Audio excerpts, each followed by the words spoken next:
Hi friends, വണ്ടിപ്പിടിക്കാൻ്റെ പുതിയ വീഡിയോയിലേക്ക് എല്ലാവർക്കും സ്വാഗതം. ഇന്നത്തെ നമ്മുടെ വീഡിയോ എന്ന് പറയുന്നത് റേഞ്ച് റോവറിൻ്റെ സ്പോട്ടാണ്. അപ്പോൾ ഈ വാഹനം വർക്ക്ഷോപ്പിൽ വന്നിരിക്കുന്നത് റിയർ ലെഫ്റ്റ് സൈഡിൽ നിന്ന് സൗണ്ട് ആയിട്ടാണ്. അപ്പോൾ നമ്മളിത് ലിഫ്റ്റിലിട്ട് കറക്കിക്കൊണ്ടിരിക്കുന്ന ഒരു വീഡിയോ ആണ്. അപ്പോൾ നിങ്ങൾക്ക് സൗണ്ട് ഒന്ന് ശ്രദ്ധിച്ച് കഴിഞ്ഞാൽ മനസ്സിലാവുന്നുണ്ട്.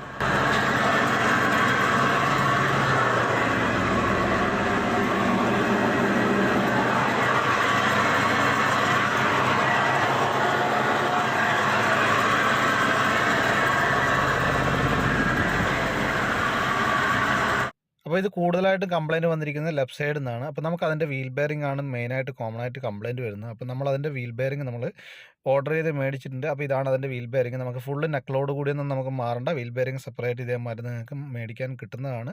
അപ്പോൾ നമ്മൾ ഒരെണ്ണം മാത്രമല്ല മാറുന്നത്. ലെഫ്റ്റ് സൈഡിലാണ് സൗണ്ട് ഉണ്ടെങ്കിലും റൈറ്റ് സൈഡിൽ വളരെ മൈനറായിട്ട് സൗണ്ട് ഉണ്ട്. അപ്പോൾ നമ്മൾ രണ്ടും മാറുന്നുണ്ട്.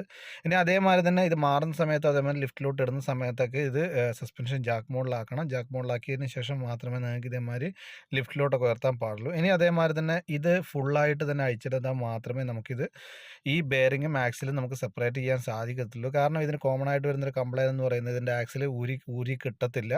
അപ്പോൾ നമ്മൾ അടിച്ച് ഡാമേജ് ആക്കുന്നതിന് പകരം നമ്മളത് പ്രസ് ചെയ്തിട്ടാണ് അഴിക്കുന്നത്. ഇപ്പം നമ്മളത് എല്ലാം തന്നെ മാറിയിരിക്കുകയാണ്. വീൽ ബെയറിംഗ് മാറി, അതേമാതിരി തന്നെ ആക്സിൽ സെപ്പറേറ്റും ചെയ്തു. അപ്പോൾ ഇതേമാതിരിയുള്ള ജർമ്മൻ വാഹനങ്ങൾ ടെക്നിക്കൽ സപ്പോർട്ടിനൊക്കെ ഈ ചാനൽ സബ്സ്ക്രൈബ് ചെയ്ത് കഴിഞ്ഞാൽ നല്ല നല്ല വീഡിയോ ചാനലിലൂടെ വരുന്നതാണ്. അപ്പോൾ മറക്കാതെ ചാനൽ സബ്സ്ക്രൈബ് ചെയ്യുക, എന്നെ സപ്പോർട്ട് ചെയ്യുക. Thank you for watching.